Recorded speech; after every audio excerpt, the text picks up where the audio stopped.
Hi, welcome back to Why Such a Fast podcast. And Kate from JennettsHRSolutions is back with us. Hi, Kate. Welcome back. Hi, Christina. Thank you for having me again. Good to see you. And you. So today we're going to focus on how to select the best candidate from multiple applicants. Are there any specific technique, Kate, that an employer or a recruiter can use to help them to select the right candidate? Okay, so obviously it's great to be in that position to have multiple applications that you've obviously got to make the decision between. That's a great position for businesses to be in, but I understand obviously that can then prove a challenge to then ensure you are then selecting the best candidate from that pool that you've got. So I know in previous episodes we discussed interviews and ensuring that as an employer you are attracting the right candidate. So it's great we're now at this point. So in terms of then selecting the best candidate, I think throughout the interview process, it's important to have consistency, avoid any bias, thoughts, or challenges that you may come across. I think scoring within the interview process is great. So you've got that comparison in an objective way. And you can achieve that by ensuring you're asking the same questions to each candidate and sort of trying to stick to a schedule rather than asking different candidates different questions. Another way to ensure that you are selecting the best candidate could be to involve others in the process. A second opinion is always great, whether that be within the interview process or the shortlisting process. I think it's important to consider the applicant's attitude and work ethic as well. I know we discussed before, it's not necessarily just about experience and education. Work ethic and attitude is often important to employers when considering applications. We also touched previously on considering culture fit, equally important.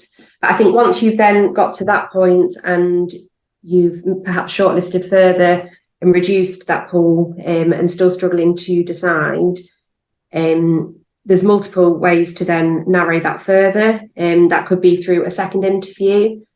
Again, that could be with the same interview panel or involving different appropriate people within that second interview panel. It could be an assessment that could help you determine how well the candidate will potentially perform in the role if the job was to be offered. You could, dependent on the role and what the candidate has, the job that the candidate is applying for, you could ask them to put a pitch together. There could be a practical assessment where you set a task directly related to what the job they will be doing is, to then assess against that. And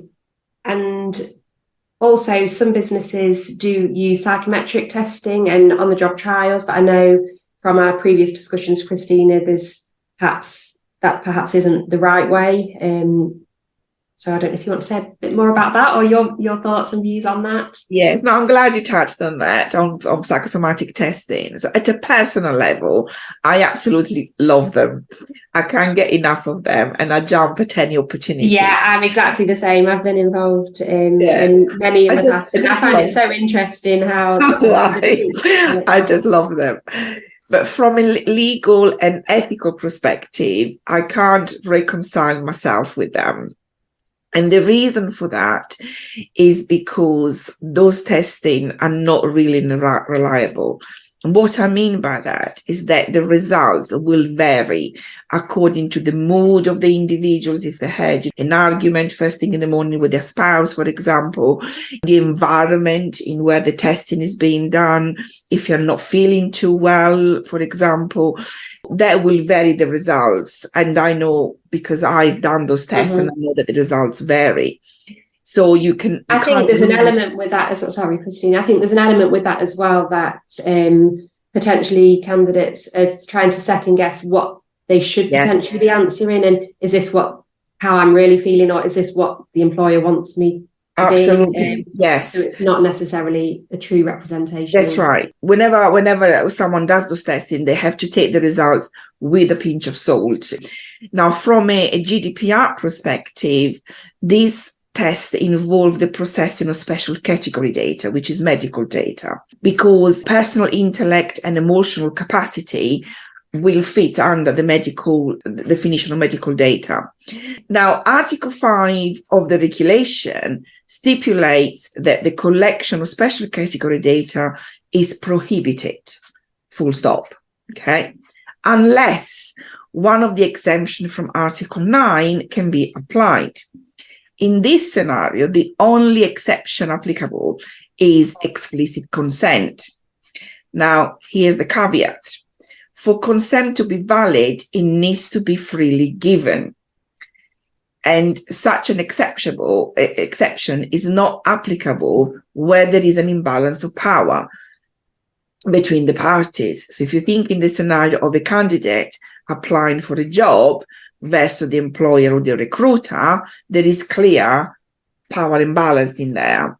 Yeah. So there was a great discussion on LinkedIn recently, specific on this topic amongst various GDPR specialists. And so we were comparing the psychometric testing to being the same as like the supermarket loyalty scheme.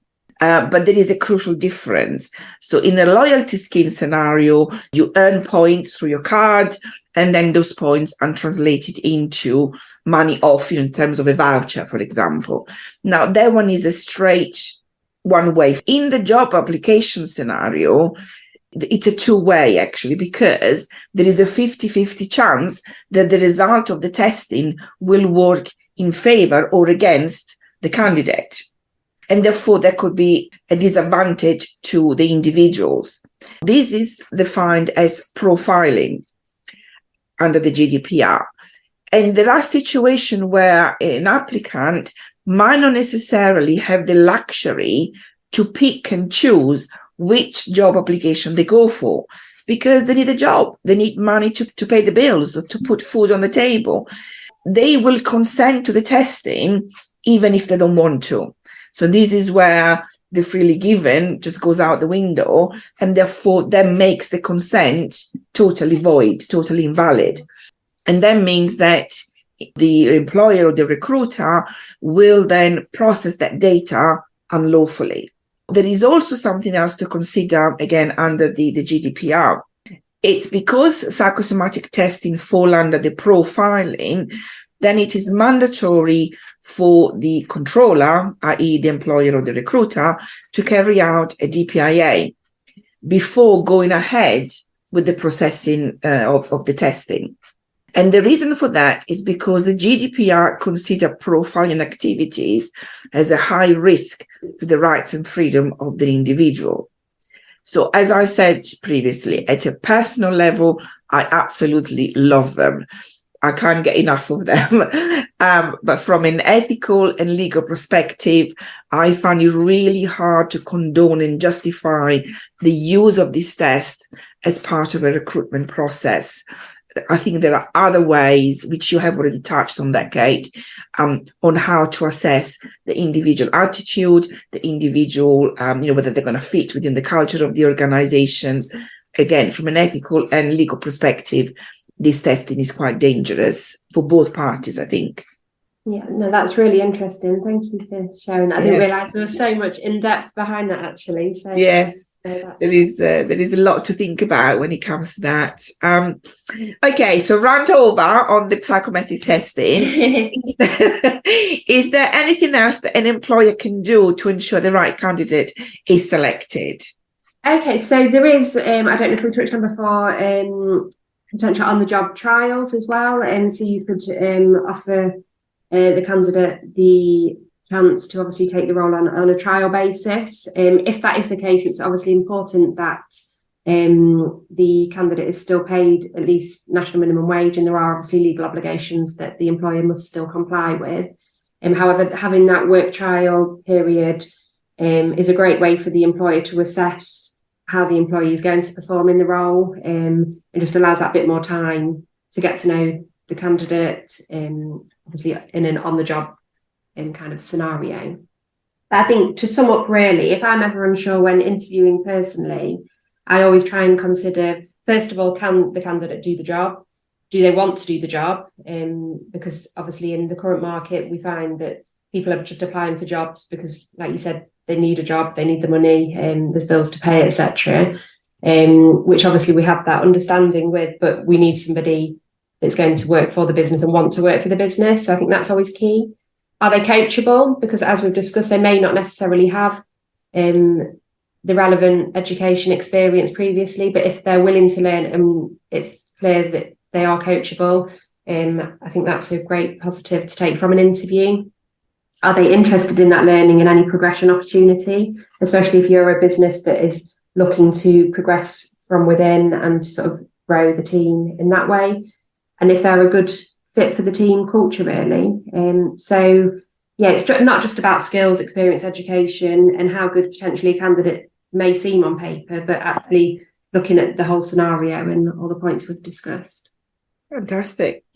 I totally agree with you, Kate. So excellent. Thank you very much. This concludes this episode. Thank you, Kate, and hopefully see you again next time. Yes, thank you for having me again. That's brilliant. Cheers. Thank you. Thanks, Christina.